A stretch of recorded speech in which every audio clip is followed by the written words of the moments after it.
De volta com o Direto do Plenário, já com o início da sessão plenária da tarde desta quinta-feira, na segunda parte dos julgamentos de hoje, acompanhando, como sempre, ao vivo, direto do plenário.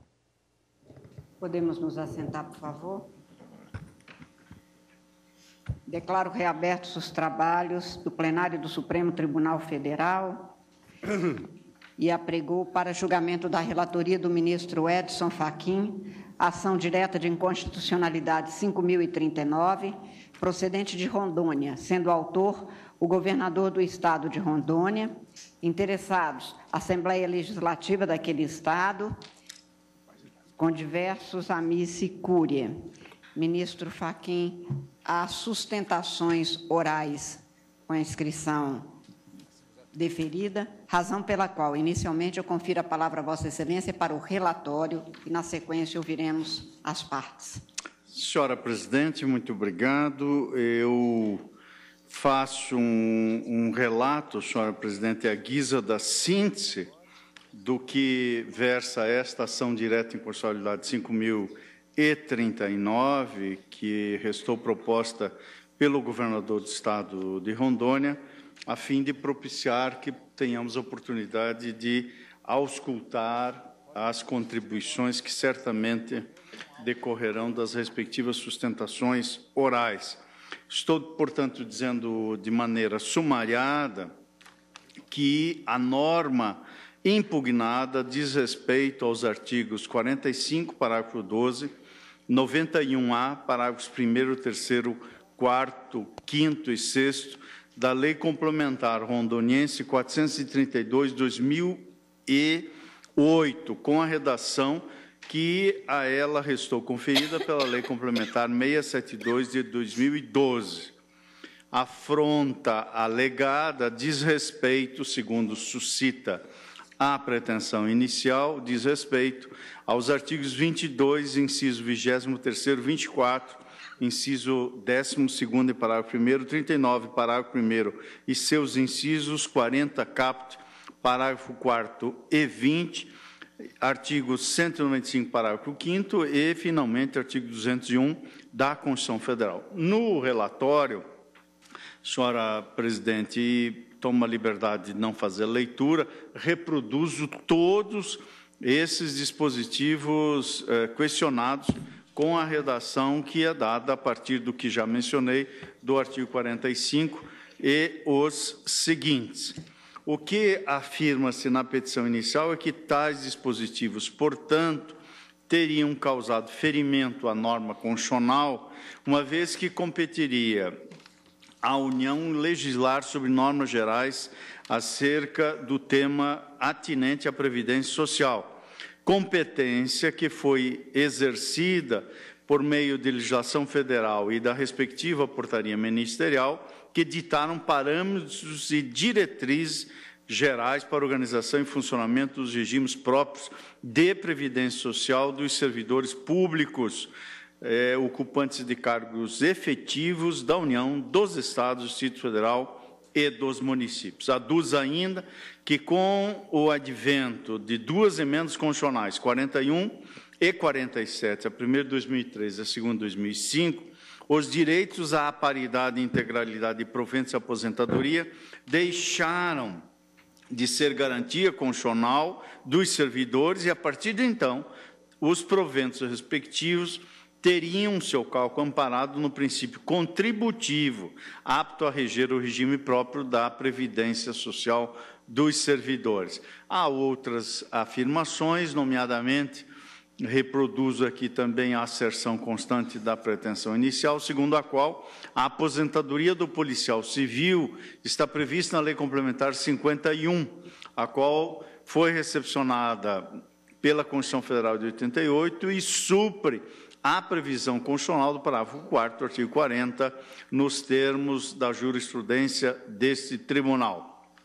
Afirma-se, ademais, que a lei complementar não previu paridade entre proventos e vencimentos dos policiais civis e que a lei complementar estadual que já mencionei, ao trazer esta previsão de paridade, teria desbordado da regra geral prevista na lei federal e feriria o texto constitucional que veda à paridade. Por derradeiro, assenta-se na inicial que a lei complementar impugnada, ao prever a possibilidade de aposentadoria se dar na classe imediatamente superior ou com remuneração normal acrescida de 20% nos últimos 5 anos que antecederam a passagem para a inatividade, sem o estabelecimento da contrapartida financeira em forma de contribuições, também teria ferido o princípio do equilíbrio financeiro atuarial previsto no parágrafo 5º do artigo 195 da Constituição Federal. Sucedi na relatoria que estava sob as mãos do eminente ministro Ricardo Lewandowski e examinei diversos pedidos de amiticuri, bem como a Assembleia Legislativa do Estado de Rondônia prestou as respectivas informações. A Advocacia Geral da União manifestou-se pela improcedência da ação, trouxe à colação diversos argumentos e, enfim, apontando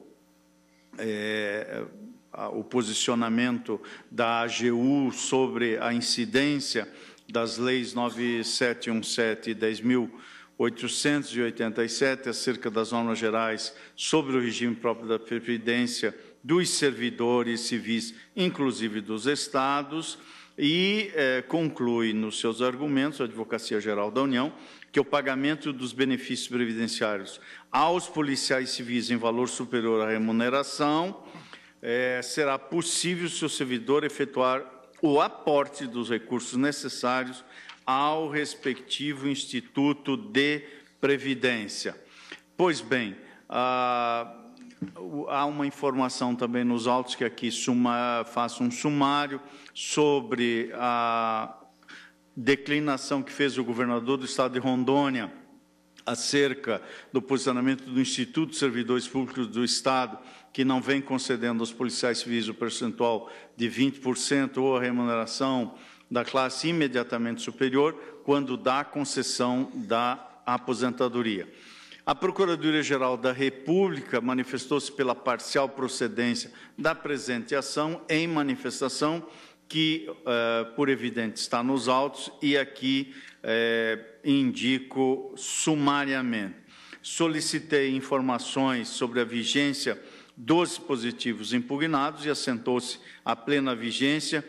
Admiti como amiticuri diversas entidades, sindicatos, federações e confederações, institutos e representações de inúmeros estados, que aqui indico e que me escuso de fazer a leitura. Este é, senhora presidente, em apertada síntese, o relato desta DI 5039.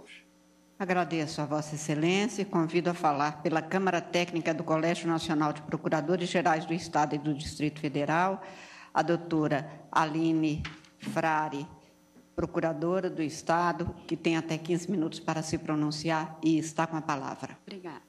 Excelentíssima senhora ministra presidente, excelentíssimo senhor ministro relator, eminentes senhora ministra e senhores ministros, ilustríssima senhora procuradora-geral da República, nobres senhores advogados, prezados senhores servidores, boa tarde a todos. Excelências, são bastante expressivos os impactos jurídicos e econômicos que o pronunciamento dessa excelsa Corte na presente ação direta é capaz de acarretar a gestão e a organização dos regimes próprios de previdência dos servidores das mais diferentes unidades federadas. Evidentemente que não está em discussão o direito dos policiais civis, ativos e inativos, de serem remunerados condignamente com as relevantíssimas funções públicas que exercem. Tampouco poderia se pretender questionar aqui o direito à aposentadoria especial em si, constitucionalmente assegurado e regulamentado por lei, cuja recepção já reconheceu esse egrégio plenário. O que se refuta, isso sim, é a possibilidade de insubmissão indiscriminada da categoria policial ao regramento instituído pelo Poder Constituinte derivado, notadamente pela Emenda Constitucional número 41 de 2003, a que estão sujeitos todos os demais servidores da Federação. É sabido que a emenda 41 reforçou o caráter contributivo do sistema previdenciário, antes já estabelecido pela emenda 20, instituindo, no lugar da integralidade, a regra dos proventos integrais calculados pela média das maiores remunerações de contribuição, bem como extinguiu a paridade, que foi substituída pelo princípio do valor real. Essa normatividade constitucional não prejudica, em absoluto, o direito à aposentadoria especial dos policiais civis, que, ao contrário, a ela perfeitamente se conforma, mediante a compreensão de que, ao completarem o reduzido tempo mínimo de efetivo exercício e de contribuição legalmente exigidos, os servidores policiais farão jus a proventos integrais correspondentes a 100% da base de cálculo do benefício, que é justamente, atualmente, a média das maiores remunerações de contribuição, não se sujeitando a qualquer redutor em razão do cumprimento de lapso temporal inferior em relação aos demais servidores públicos.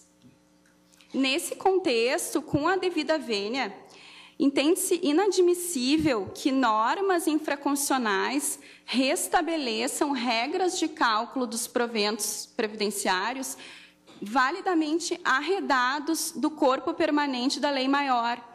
Daí porque a lei de Rondônia, em análise, incorre, sim, em vícios de inconstitucionalidades por, a um só tempo, extrapolar os limites da suplementação da competência legislativa concorrente outorgada aos Estados e conferir direitos já abolidos após as reformas constitucionais à revelia das exceções previstas nas regras de transição.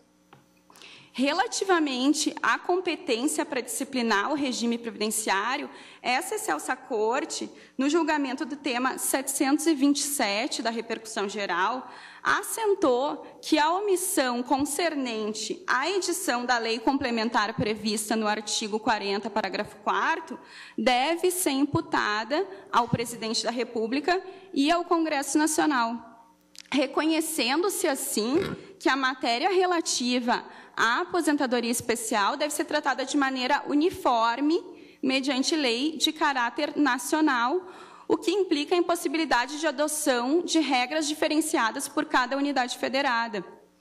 E, especificamente, quanto aos policiais civis, sequer existe propriamente essa omissão legislativa, uma vez que essa excelsa Corte igualmente já decidiu que a Lei Complementar número 51 de 85, posteriormente alterada pela Lei Complementar 144 de 2014, foi recepcionada pela Constituição de 88, conforme sedimentado no julgamento da ação direta número 3.817 e reafirmado no julgamento do recurso extraordinário número 567.110, tema 26 da repercussão geral.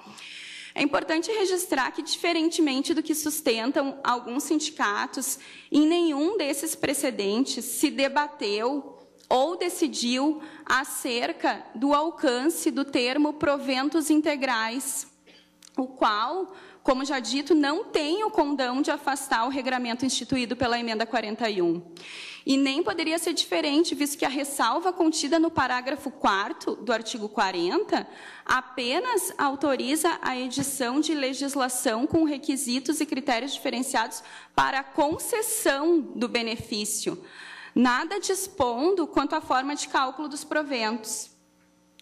Dessa forma, todos os proventos de aposentadorias concedidas com fundamento no artigo 40 da Constituição, aí incluída a aposentadoria especial de que cuida o parágrafo 4º, devem ser calculadas de acordo com os parágrafos 3º e 17 do mesmo dispositivo, bem como reajustadas em conformidade com o respectivo parágrafo 8º. Não há cogitar, portanto, em silêncio eloquente do Constituinte, visto que se trata de disposições paralelas que, evidentemente, devem ser interpretadas em conjunto. As únicas exceções à sistemática atualmente vigente foram estabelecidas pelas emendas constitucionais e encerram números clausos, não havendo qualquer abertura para que leis ampliem as suas hipóteses. Nesse sentido, esse excelso tribunal também já decidiu sobre a sistemática da repercussão geral no tema 139, que só possuem direito à integralidade e à paridade os servidores que, tendo ingressado no serviço público antes da emenda 41 de 2003, preencherem os requisitos para se aposentar com fundamento em uma das regras transitórias.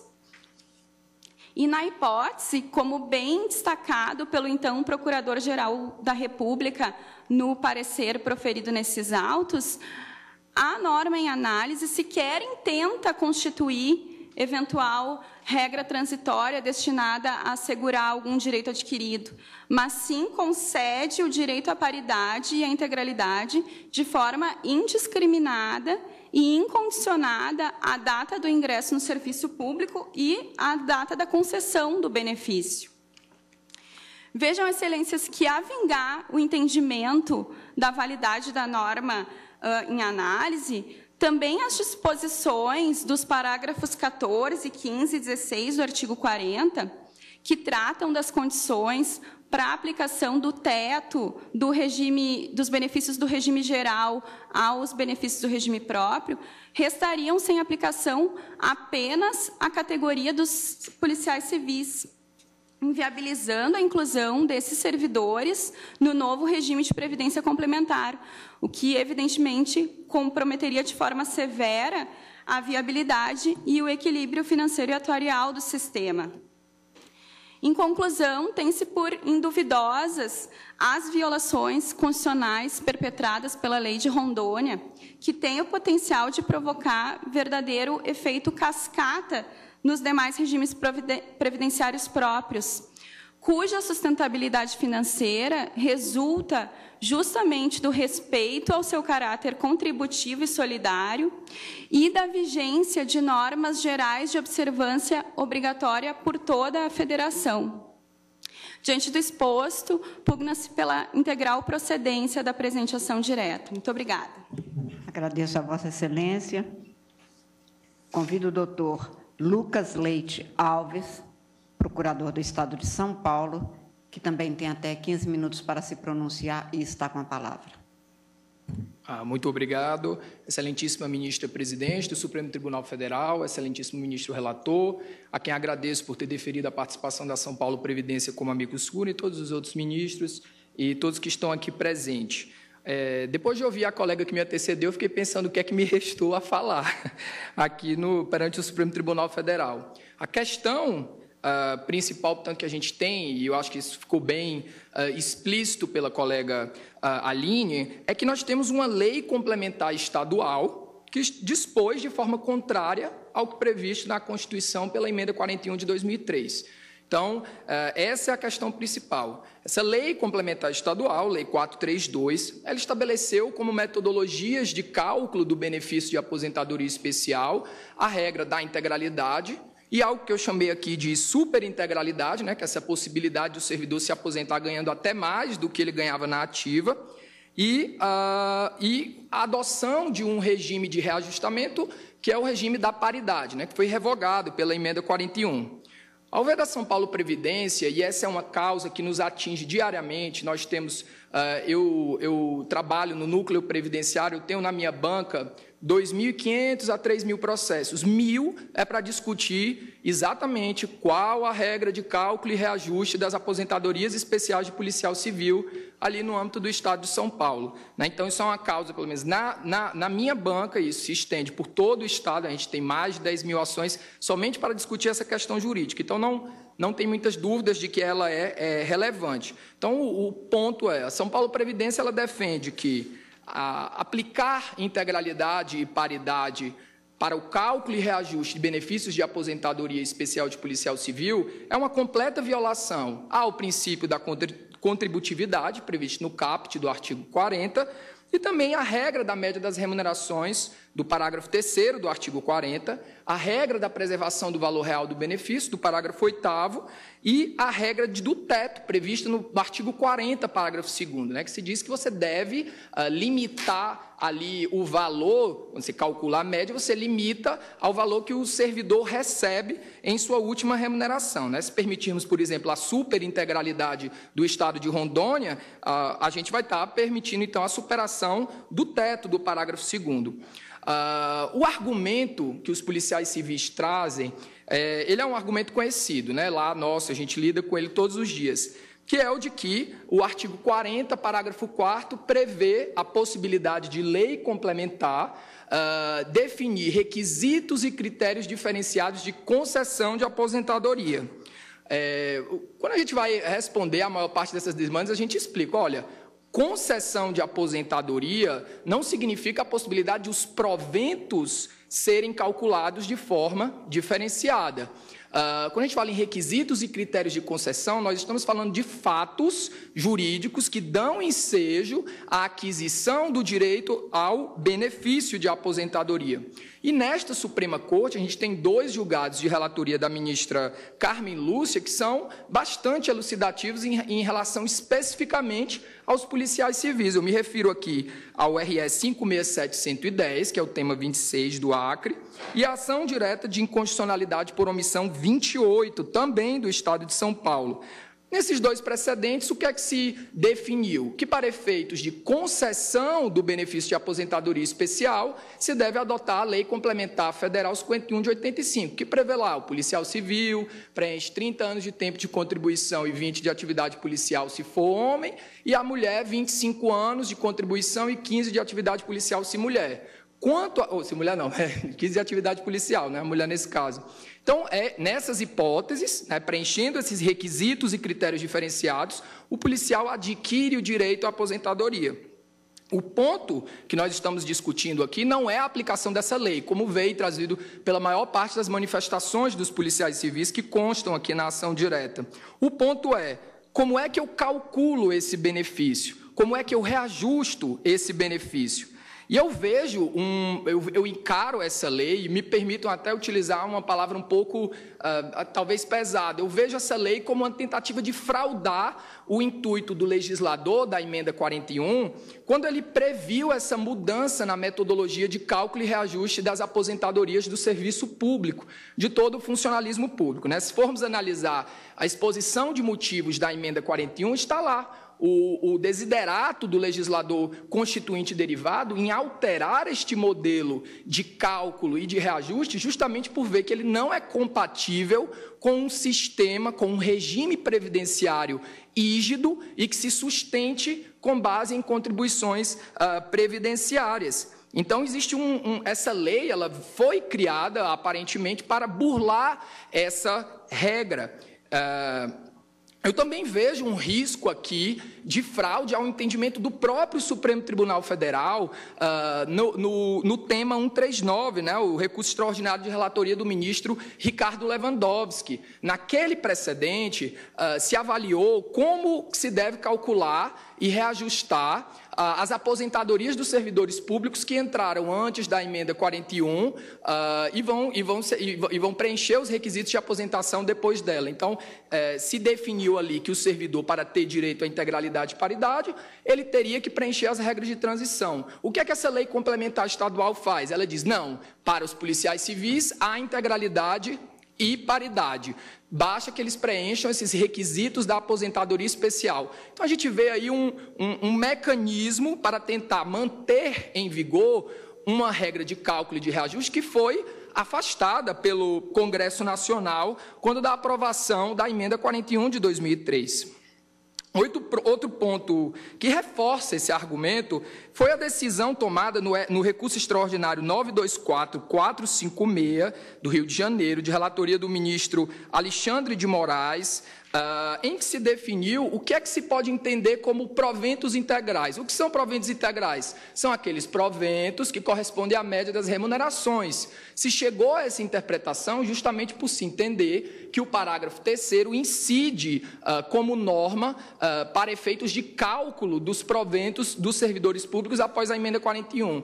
Claro que naquele precedente se estava discutindo os efeitos financeiros da emenda 70 de 2012, mas se fez, e creio que até ter sido o ministro Luiz Roberto Barroso, fez uma análise muito explicativa, falando, proventos integrais não é integralidade, nós tivemos uma mudança na Constituição, na emenda 41 trouxe essa mudança, e a emenda 70 alterou ela, tanto que os efeitos financeiros ficaram para depois da emenda 70 de 2012. Então, a gente já tem diversas manifestações desse tribunal a respeito dessa questão. Um ponto que a gente não abordou ainda diz respeito ao fato de os policiais civis já terem tentado, perante o Congresso Nacional, atribuir às leis complementares dos estados a definição do modelo de aposentadoria e da forma de cálculo e reajuste dos proventos, quando se apresentou na emenda 47 uma proposta que atribuía aos estados essa competência normativa. Na época, o Congresso Nacional afastou isso na tramitação da chamada PEC paralela, afastou essa possibilidade. Então, se manteve o regime como ele deve ser, né, como está lá esculpido na Constituição. Me parece que há aí um problema, né, se nós mudarmos isso aqui perante o Supremo Tribunal Federal, um problema de separação dos poderes sob a ótica vertical, né? Tem uma professora chamada Victoria Nuss, da Duke University, ela aborda essa questão da abordagem vertical da separação dos poderes, que leva em conta os órgãos e as decisões políticas de órgãos que são representativos, né? Então, nós temos aqui o Congresso Nacional definindo que o método de cálculo e reajuste deve ser e temos um órgão menos representativo do ponto de vista da representação política, que seria uma Assembleia dos Estados, definindo que se deve adotar outro método de cálculo e reajuste. Quer dizer, uma decisão que foi tomada por uma instância que é bem superior, que é mais representativa, estaria sendo afastada, sem previsão constitucional, por uma decisão de uma Assembleia Legislativa de um Estado. Isso tudo causa um impacto gigantesco, né? Em termos de atuarial, financeiro, a gente tem um incidente de resolução de demandas repetitivas que está em vias de ser julgado lá no Tribunal de Justiça do Estado de São Paulo, está na fase de admissibilidade, mas é para discutir justamente essa questão.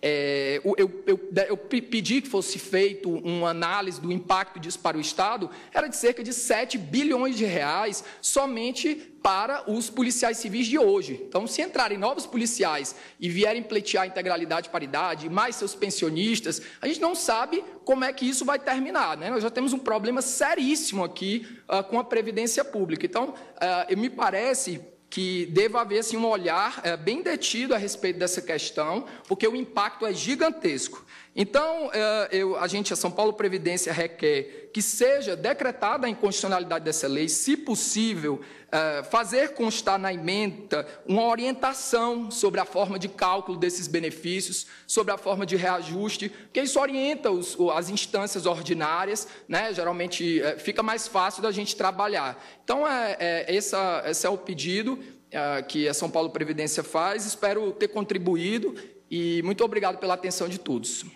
Agradeço a Vossa Excelência. Convido a falar pelo amicus curiae, Federação Nacional dos Policiais Federais, o doutor Jean Paulo Rossarim. Vossa Excelência tem até 7 minutos e meio para se pronunciar, está com a palavra. Senhora Presidente, senhor relator, senhora ministra, senhores ministros, senhora Procuradora-Geral da República, doutora Raquel, você rápido. Eu falo em nome da Federação dos Policiais Federais, a FENAPEF, que tem um interesse realmente muito abstrato nesse caso, porque não enfrenta este problema que os advogados que me antecederam explicitaram, essas contas, essas supostas fraudes, porque os federais policiais estão submetidos apenas aos ditames da Lei Complementar 51, aqui já referida, cuja recepção foi declarada por esse Tribunal Federal. O que nos impressiona na ação, e aí a intervenção da Federação dos Policiais Federais, é que a ação quer dizer que a paridade e a integralidade foram excluídas do regime previdenciário de servidores públicos. Lamento, mas não é verdade. Todos sabemos que as sucessivas emendas constitucionais, pelo menos desde 2013, garantiram, sim, proventos de aposentadoria com paridade e integralidade. Não só aqueles já concedidos, mas aposentadorias ainda a serem concedidas. Então, não é verdade que a paridade e integralidade, como critérios para os cálculos e reajustamento dos benefícios, foram excluídos do sistema. A ação quer fazer isto, mediante a decretação da inconstitucionalidade da lei, que prevê isso. Portanto, em várias situações excepcionais, a Constituição, quando respeitado alguns requisitos, ainda garante a auferição e concessão das aposentadorias com os critérios de paridade e integralidade. É certo, de outro lado, que a regra geral, principalmente o parágrafo 4º do artigo 40, aqui já mencionado, veda a adoção de critérios e requisitos diferenciados. Mas também é certo que esse mesmo dispositivo contém 3 exceções, aonde autoriza a adoção de critérios e requisitos diferenciados para concessão. Dentre estas exceções, no corpo da Constituição, e não só nas emendas, está lá a hipótese da aposentadoria decorrente da atividade de risco, que é notoriamente aquela que interessa aos policiais, porque estão nesta atividade. E a exceção a esta regra constitucional que autoriza os critérios e requisitos diferenciados, ela é mesmo grave, não há dúvida sobre isso. Tão grave que a exigência de que uma lei complementar venha estabelecer esses critérios e requisitos para concessão e para cálculo e reajustamento. Mas, à medida em que a ação ignora as possibilidades de paridade e integralidade, ainda hoje, quer fazer crer que em todas as hipóteses de aposentadoria especial não haverá integralidade e paridade, que sempre vai se dar o cálculo e o reajustamento dos benefícios, um pela média e outro pela correção dos índices. O que nós reclamamos, Excelências, e, portanto, não impressiona esse argumento, também vou ser pesado, esse argumento terrorista dos custos, o que não impressiona é esse argumento que diz que esses critérios de paridade e integralidade estão afastados do regime de previdência dos servidores. Não é verdade. Na Lei Complementar 51, não constam as formas de cálculo e reajustamento dos benefícios. Mas isso não significa que quando servidores, por exemplo, policiais, que ingressaram antes da emenda 41 se aposentem, não se aposentem com paridade e com integralidade, que é o que quer a ação.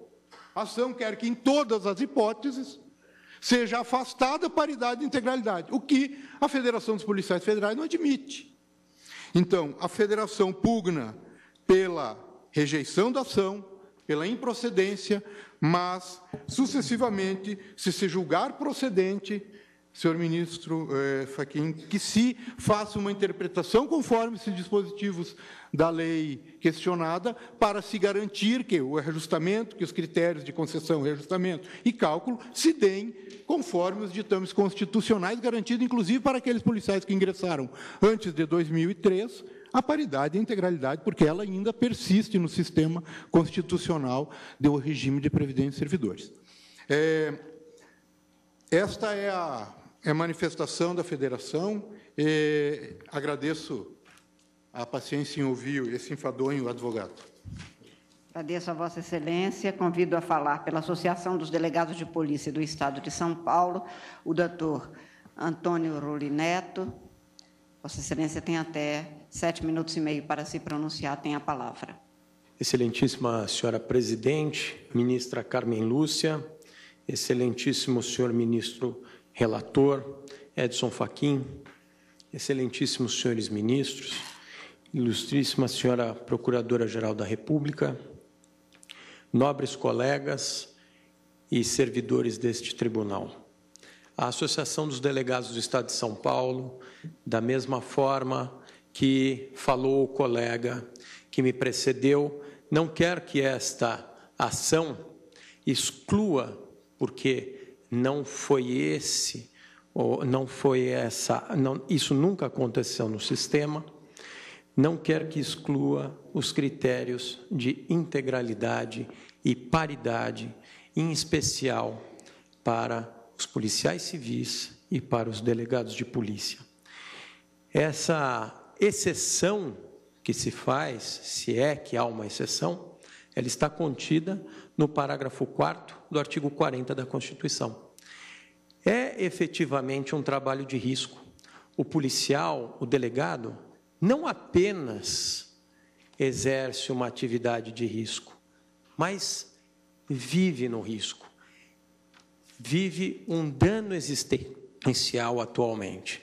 No Estado de São Paulo, a Associação dos Delegados e o Sindicato dos Delegados tem trabalhado no sentido de melhorar os salários, de equipar a Polícia Civil, porque o salário é o mais baixo do país. A Polícia Civil passou por um sucateamento, de certa forma até pelo tamanho da polícia, mas vem buscando essa mudança e, em especial, para se reduzir o dano existencial. O policial tem medo de ser policial, o delegado tem medo de ser delegado, a família dele sofre os efeitos de ele ser delegado, de ele ser policial.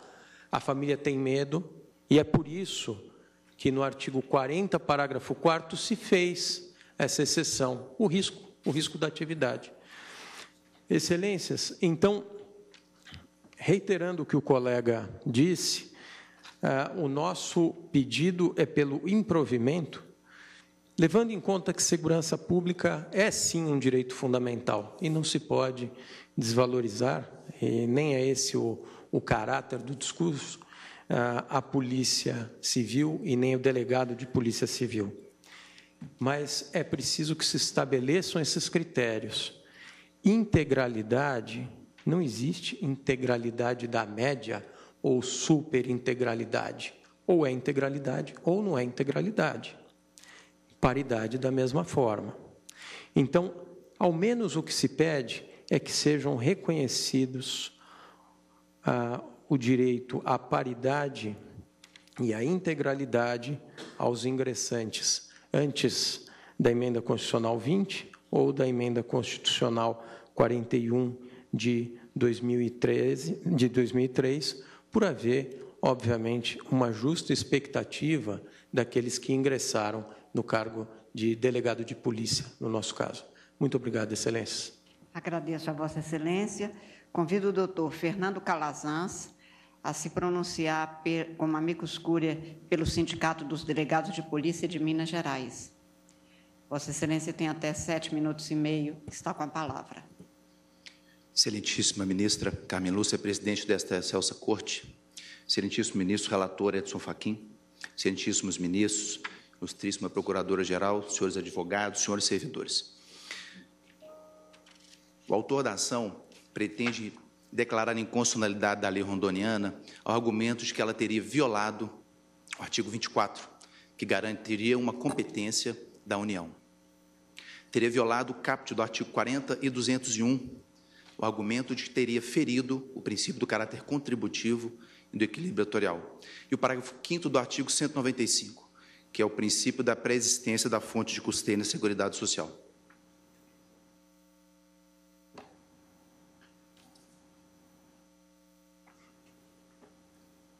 Ocorre que as polícias federal e civis são instituições com inúmeras peculiaridades. E, por esta razão, a Constituição Federal dispensou o tratamento específico para aquelas polícias, tal como fez para os integrantes das Forças Armadas e das polícias militares.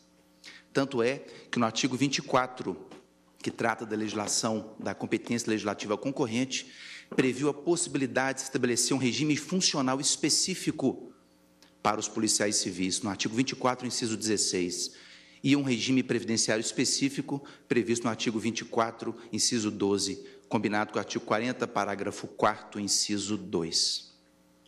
Não por acaso, o excelentíssimo ministro Dias Toffoli, relator do agravo regimental no mandado de junção 2283, destacou que a aposentadoria dos policiais civis está em plano obviamente diferenciado dos servidores públicos em geral, submetidos às previsões do artigo 40 e demais regras de transição. Portanto, a regra que estamos a discutir está alinhada aos preceitos constitucionais, conforme exporemos adiante. Antes de analisarmos a questão da competência concorrente, registro um argumento apresentado por nós, não vislumbrado nas manifestações anteriores nos autos desta ADIM, segundo o qual uma norma previdenciária, para ser considerada completa e perfeita, ela deve estabelecer critérios de elegibilidade, ou seja, requisitos de idade e tempo, critérios de cálculo e critérios de reajuste. Portanto, a Lei Complementar 51, ao ter sido omissa no que se refere aos critérios de cálculo e de reajustamento, a Lei Rondoniana, no exercício da competência concorrente plena que a Constituição lhe outorgou, ela sim exerceu a sua competência para suprir aquela omissão. Omissão esta reconhecida pelo excelentíssimo senhor ministro Ricardo Lewandowski, relator da reclamação 13665, ao reconhecer a omissão desta lei no que se refere aos critérios de cálculo e de reajuste. Portanto, como a Lei Complementar Federal assim não dispôs, o legislador estadual supriu esta omissão. E, portanto, até que lei federal superveniente trate de forma diferente, devem permanecer rígidas as regras de cálculo de reajuste estabelecidas pela lei ora objurgada. Seguindo adiante, há inúmeros dispositivos na Constituição que nos permitem reconhecer um tratamento específico para os policiais civis. Vejamos, as regras gerais de cálculo previstas no parágrafo 3º e 17 da Constituição, do artigo 40 da Constituição, e as regras de reajuste previstas no parágrafo 8º do mesmo artigo, elas foram estabelecidas e direcionadas única e exclusivamente aos servidores comuns.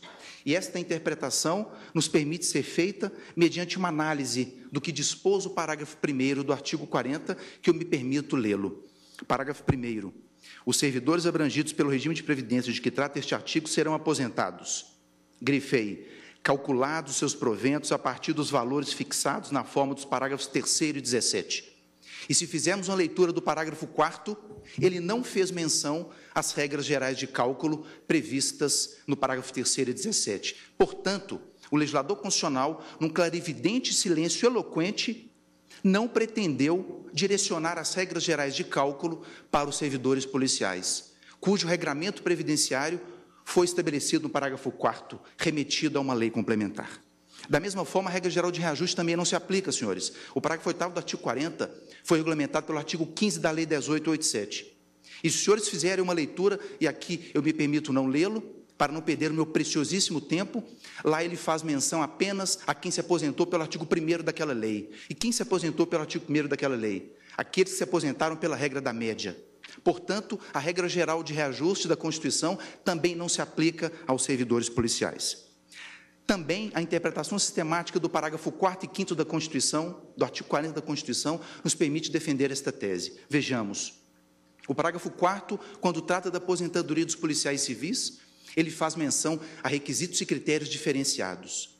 E no parágrafo contíguo, o seguinte, o parágrafo 5º, que trata da redução de 5 anos na idade e no tempo do professor, ele diz apenas requisitos de idade e tempo. Portanto, numa interpretação sistemática da Constituição, lembrando da lição do então professor e ministro dessa corte, Carlos Maximiliano, ele disse, na interpretação sistemática, devemos analisar o texto constitucional como um todo. E ao analisarmos esses dispositivos, percebemos que o parágrafo 4º fez menção a requisitos e critérios, e o parágrafo 5º apenas a requisitos. Portanto, a Constituição quis dispensar significação distinta para o que se refere a requisitos e critérios. E como o parágrafo 5º diz requisitos de idade e tempo, certamente, os critérios a que se referiu o parágrafo 4º se referem justamente às regras de cálculo e de reajuste, cuja omissão já foi reconhecida quando a Lei Complementar 51 pretendeu regulamentar a aposentadoria dos servidores policiais. O autor ainda argumentou violação ao caput do artigo 40 e 201 da Constituição Federal, que teria violado o princípio do caráter contributivo e da necessidade de preservação do equilíbrio financeiro e atuarial. Todavia, este argumento não merece prosperar por uma razão muito simples, de lógica jurídica deduzida com base na leitura das próprias regras de transição atuais. Porque, se essas regras não pudessem garantir o direito à integralidade e paridade, as regras de transição atualmente em vigor, quais sejam artigo 6º da 41, 6º-A da 41 e 3º da 47, também não poderiam garantir integralidade e paridade. Portanto, numa interpretação sistemática do texto constitucional, mais uma vez, relembrando que o caput do 40 faz menção ao caráter contributivo e à solidariedade do regime, chegamos à conclusão e apresentamos a Vossas Excelências. Se um regime deve estar equilibrado do seu ponto de vista atuarial, todos devem assumir o custeio daquele regime. Não por acaso os professores têm um tratamento diferenciado. Hoje, uma mulher se aposenta com 25 anos de contribuição e 50 anos de idade. Então, não é por aí que se deve interpretar, a nosso ver, com a devida vênia aos advogados que nos antecederam nesta tribuna. Da mesma forma, a lei rondoniana não violou o parágrafo 5º do artigo 195 da Constituição, que trata do princípio muito caro da Seguridade Social, que é o princípio da obrigatoriedade de pré-existência da fonte de custeio. Só que nós não podemos confundir o que este princípio nos traz com a argumentação apresentada pelo autor desta ação. O princípio da obrigatoriedade de pré-existência da fonte de custeio simplesmente nos informa que nenhum benefício da Seguridade Social, em especial da Previdência, pode ser concedido sem que tenha havido uma lei que oficialize aquele direito e que tenha previsto na lei orçamentária a sua despesa. Requer a Vossa Excelência que conclua, porque o tempo se exauriu. Pois não. E, para encerrar, foi argumentada a violação ao parágrafo 20 do artigo 40, que teria mais de um regime próprio. Certamente não há mais de um regime próprio. Há um único regime próprio em que, ao privilegiarmos o princípio da isonomia, que é tratar os desiguais de forma desigual na medida em que se desigualam, os policiais civis, por se tratar de uma instituição com inúmeras peculiaridades, receberem esse tratamento diferenciado da Constituição. Por estas razões, faço menção aqui ao recurso extraordinário 983-955, da sessão de 26 de agosto de 2016, da relatoria do ministro Celso de Mello, em que garantiu a paridade e integralidade para servidores do Estado de Rondônia. Muito obrigado pela oportunidade. Agradeço a Vossa Excelência e convido a doutora Débora de Andrade Cunha e Toni a se manifestar pela Associação Nacional dos Delegados de Polícia Federal e Sindicato Nacional dos Peritos Criminais Federais, como amigo Seguri. Vossa Excelência também tem até 7 minutos e meio e tem a palavra. Excelentíssima Senhora Ministra Presidente Carmen Lúcia, Excelentíssimo Ministro Relator Edson Fachin, Excelentíssimos Ministra e Ministros dessa Suprema Corte, boa tarde. Bom, como relatado anteriormente, trata-se de ação direta de inconstitucionalidade proposta pelo governador do Estado de Rondônia, com o objetivo de impugnar uma lei complementar estadual que, a pretexto de regulamentar o artigo 40, parágrafo 4º, inciso 2 da Constituição, que prevê a possibilidade de lei complementar estabelecer requisitos e critérios diferenciados de aposentadoria, garantiu a paridade e a integralidade desses servidores locais. Em um primeiro momento, o governador suscitou suposta inconstitucionalidade formal da norma, ao argumento de que caberia à União legislar sobre previdência social. E, no que se refere à inconstitucionalidade material, o governador alegou que a Lei Complementar número 51 de 85, que regulamentou em âmbito federal a aposentadoria especial dos policiais, jamais teria previsto a paridade dos proventos desses servidores. E, embora essa Suprema Corte tenha reconhecido que a Lei Complementar garantiu a integralidade, porque recepcionou essa Lei Complementar após a superveniência da Constituição de 88, a emenda 41 teria supostamente vedado a integralidade e a paridade dos proventos de todos os servidores públicos. A par do vício formal, Excelências, a intenção da intervenção da Associação Nacional dos Delegados de Polícia Federal e do Sindicato Nacional dos Peritos Criminais Federais é trazer a esse julgamento nuances que não foram ou não puderam ser trazidas pelas outras partes, em especial no que se refere ao regramento dos servidores públicos policiais. A tese em debate, se pudéssemos resumi-la, poderia ser colocada da seguinte forma: lei complementar estadual que prevê paridade e integralidade de proventos de policiais sob o pretexto de regulamentar o artigo 40, parágrafo 4º, inciso 2 da Constituição, poderia ter garantido paridade e integralidade de proventos de policiais? Segunda questão, a emenda 41 de 2003, que suprimiu a imparidade e integralidade dos proventos, reverberou de alguma forma no regramento dos policiais? Excelências, a conclusão a que se chega é que os servidores policiais se submetem cotidianamente a atividades de risco, né, em não apenas a sua integridade física, mas, sobretudo, psicológica, e isso justifica o resguardo legal com respaldo constitucional. A razão para isso decorre de um retrospecto histórico mesmo que diz respeito à legislação dos policiais. Desde 1946, na Constituição de 46, previu-se a possibilidade de adoção de requisitos e critérios diferenciados de aposentadoria para os policiais, e essa Constituição deu aso à edição de uma lei específica, que é a Lei 3.313 de 57, que regulamentou pela primeira vez a aposentadoria dos policiais de forma apartada. Depois disso, em complemento a essa lei, foi editada a Lei nº 4878 de 65, que garantiu expressamente a paridade dos policiais civis da União e do Distrito Federal, e que essa lei ainda hoje permanece em vigor e garante esse direito aos policiais federais. Foi por essa razão até que o advogado que me sucedeu na tribuna pela FANAPEF esclareceu que essa controvérsia não existe a âmbito federal.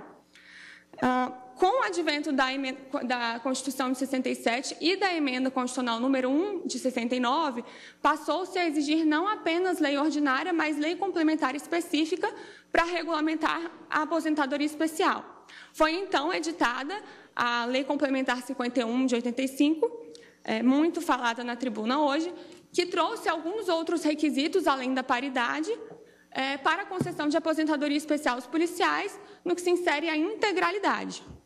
Bom, a recepção tanto da Lei 4875 de 65, quanto da Lei Complementar 51 de 85, foi por diversas vezes reconhecida por esse Supremo Tribunal Federal, pela Advocacia Geral da União e pelo Tribunal de Contas da União. Anteriormente, em outra sustentação, foi citado o julgamento do mandado de junção 2283, de relatoria do ministro Dias Toffoli, em que a Suprema Corte esclareceu que os policiais civis e federais estão em planos, obviamente, diferenciados dos servidores públicos em geral, submetidos às previsões do artigo 40 da Constituição. E é precisamente por essa razão que a Emenda 41 não impacta a aposentadoria especial dos policiais. Eles estão submetidos à previsão do parágrafo 4º do artigo 40, e não às demais previsões daquele dispositivo constitucional, que, de fato, vedam a paridade e a integralidade dos proventos. No julgamento das ADINs 3817 e do RS 567-110, ambos de relatoria da eminente ministra Carmen Lúcia, a Suprema Corte esclareceu que a integralidade está prevista na Lei Complementar 51, e essa Lei Complementar foi recepcionada pela Constituição de 88 sem qualquer ressalva. A integralidade é, de fato, um critério diferenciado de aposentadoria que não deve ser desconsiderado aqui pela Suprema Corte por ocasião desse julgamento. Também o plenário do TCU, em sede de uniformização de jurisprudência, no ano de 2009, declarou que a Lei Complementar 51 de 85 foi integralmente recepcionada, tanto pela Constituição quanto por suas respectivas emendas. Trata-se do Acórdão 379 de 2009 do plenário do TCU. Também em uma segunda oportunidade, dessa vez apreciando a recepção da Lei 4878 de 65, que previu a paridade dos proventos dos policiais, o Tribunal de Contas, por meio do Acórdão 2835 de 2010, esclareceu que essa norma foi considerada como lei complementar regulamentadora da aposentadoria especial dos policiais, já que a época em que ela foi editada exigia-se apenas lei ordinária para a adoção dos requisitos e critérios diferenciados. E, finalmente, excelências, eu gostaria de chamar a atenção para o pronunciamento da própria AGU, da Consultoria Geral da União, no ano de 2011, a respeito do tema. Ela foi instada a se manifestar sobre a manutenção da paridade e da integralidade dos policiais após a edição da Emenda 41 de 2003. É exatamente esse o tema que está sendo tratado hoje. E, por força da importância desse parecer que foi emitido pela AGU, eu peço vênia para ler um trecho da ementa. considerando a necessidade de pacificação administrativa da recente jurisprudência do Supremo Tribunal Federal e do Tribunal de Contas da União sobre o regime especial de aposentadoria dos servidores policiais, e tendo em vista todas as razões de direito expostas nesta nota, pede-se vênia para, respeitosamente, concluir que o direito dos servidores policiais à integralidade da aposentadoria está garantido no artigo 1º, inciso 1, da Lei Complementar 51 de 85, que foi recepcionado pela Constituição de 1988 e serve de fundamento legislativo infraconstitucional para a regulamentação do parágrafo 4º do artigo 40 da Constituição. O artigo 38 da Lei 4878 de 65 permanece em vigor, mantendo o direito dos servidores policiais à paridade na aposentadoria, sendo esse dispositivo o atual fundamento normativo a regulamentar o reajuste de suas aposentadorias, previstos no parágrafo 17 da Constituição Federal. Como Vossas Excelências podem perceber, há um entendimento consolidado, tanto do Tribunal de Contas da União quanto da AGU, de que a paridade e a integralidade dos policiais permanece em vigor mesmo após a Emenda 41 de 2003, uma vez que, como mencionado anteriormente, essa Suprema Corte entende que os servidores policiais estão em plano claramente diferenciado dos demais servidores públicos. Então, se... Peço a Vossa Excelência que, por favor, conclua, porque o tempo se exauriu. Se a lei complementar analisada nessa ADIM apenas reiterou a integralidade prevista na Lei Complementar 51 de 85, e não há óbices que é aplicável aos servidores policiais, e aplicou a paridade para os servidores locais, a exemplo do que a Lei 4878 de 65 garantiu aos policiais civis da União e do Distrito Federal, há que se reconhecer que essa ação direta de inconstitucionalidade deve ser julgada improcedente, pois ausente de qualquer vício de inconstitucionalidade. Obrigada. Agradeço a Vossa Excelência. Indago do ministro relator se seria o caso de se suspender e dar continuidade. Senhora Presidente, o meu voto é um pouco alongado. Poderia tentar resumir, são cerca de 3 dezenas de páginas, nas quais faço reflexão sobre os 3 segmentos que restaram expostos pela pretensão inicial, que trata, obviamente, de um tema sensível e relevante, pelo que se percebe, não apenas em Rondônia, mas poderia dizer de Rondônia para o Brasil, ou seja, é fundamental que se examine isso. Eu estou pronto para proferir o voto, mas deixo a critério de Vossa Excelência e dos colegas. Eu indago dos senhores ministros se seria... Senhor Presidente, eu verifico que o quórum não está completo. Por outro lado, Tribunal Superior Eleitoral, eu vou, em um determinado momento, ter de me ausentar. Pois não. Então, eu proponho a Vossas Excelências que nós apenas suspenderíamos o julgamento e daríamos continuidade na primeira hora da sessão de amanhã, colhendo os votos, portanto. Pois não. Suspendo o julgamento, portanto, da ação direta de inconstitucionalidade 5.039, para dar continuidade com os votos na sessão de amanhã. Agradeço aos senhores ministros, senhora Procuradora-Geral da República, senhores advogados, senhora Secretária de Sessões, senhores servidores. Declaro encerrada a presente sessão, desejando a todos uma excelente noite. Muito obrigada a todos.